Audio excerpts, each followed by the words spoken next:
राधे कृष्णा दोस्तों, आज की कहानी पिता और पुत्र का फर्ज। एक पिता पुत्र व्यापार करते थे। वर्षों से पुत्र अपने पिता के साथ काम कर रहा था और उसकी उम्र जब 40 के करीब पहुंच चुकी थी, लेकिन फिर भी पिता उसे न तो व्यापार की स्वतंत्रता दे रहे थे और न ही तिजोरी की चाबी। यह बात पुत्र के मन में हमेशा एक गहरी चुभन की तरह बैठी रहती। वह सोचता कि अगर पिताजी का यही रवैया रहा तो मुझे कभी अपने दम पर कुछ करने का मौका नहीं मिलेगा।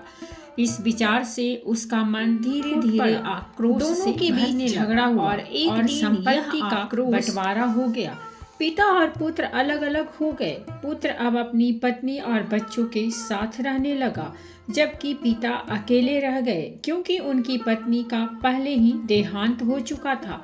उन्होंने किसी को अपनी सेवा के लिए भी नहीं रखा क्योंकि उन्हें किसी पर विश्वास नहीं था। वे अक्सर रूखा सूखा भोजन कर लेते, कभी कभी केवल चने खाकर ही रहते और कई बार तो भूखे ही सो जाते। तो चलिए इस कहानी को हम और आगे बढ़ाते हैं। उनके पुत्र वधू जो बचपन से ही धार्मिक प्रवृत्ति की थी, जब उसने अपने ससुर की यह हालत देखी तो उसका दिल दर्द से भर गया। उसे आत्मग्लानि हुई और एक गहरे दुख ने उसे जकड़ लिया। उसमें बचपन से ही धर्म और बड़ों के प्रति आदर का संस्कार था।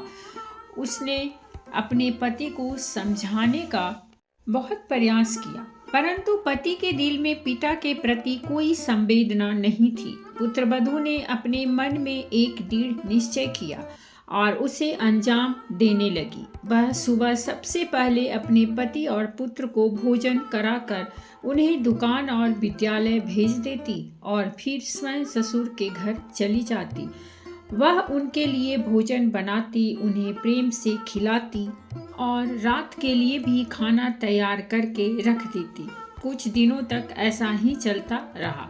जब उसके पति को इस बात का पता चला तो उसने उसे ऐसा करने से रोकते हुए कहा कि ऐसा क्यों करती हो? इतनी मेहनत करने से तुम बीमार पड़ जाओगी, तुम्हारा शरीर इतना बोझ नहीं सह पाएगा। पत्नी ने नम आंखों से जवाब दिया कि मेरे ससुर जी भूखे रहें और तकलीफ में हों, जबकि हम आराम से खाएं और पिएं, यह मैं कैसे बर्दाश्त कर सकती हूँ? मेरा धर्म है बड़ों की सेवा करना, इसके बिना मुझे शांति नहीं मिलती। उनमें भी तो मेरे भगवान का वास है। जब तक उन्हें खाना नहीं खिला देती मुझे अपने भोजन में संतोष नहीं मिलता। भोजन के समय उनकी याद आते ही मेरी आंखों में आंसू आ जाते हैं। उन्होंने ही तो आपको पाल पोस कर बड़ा किया, तभी आप मेरे जीवन साथी बने। अगर आपके दिल में उनके प्रति कृतज्ञता नहीं है तो क्या हुआ, लेकिन मैं उनके प्रति कृतज्ञ कैसे हो सकती हूँ? पत्नी की यह भावना, उसका प्रेम और संस्कार पति के दिल को छू गए। उसकी सोच बदल गई। वह अपने पिता के पास गया, उनके चरणों में गिरकर क्षमा मांगी और उन्हें अपने घर ले आया।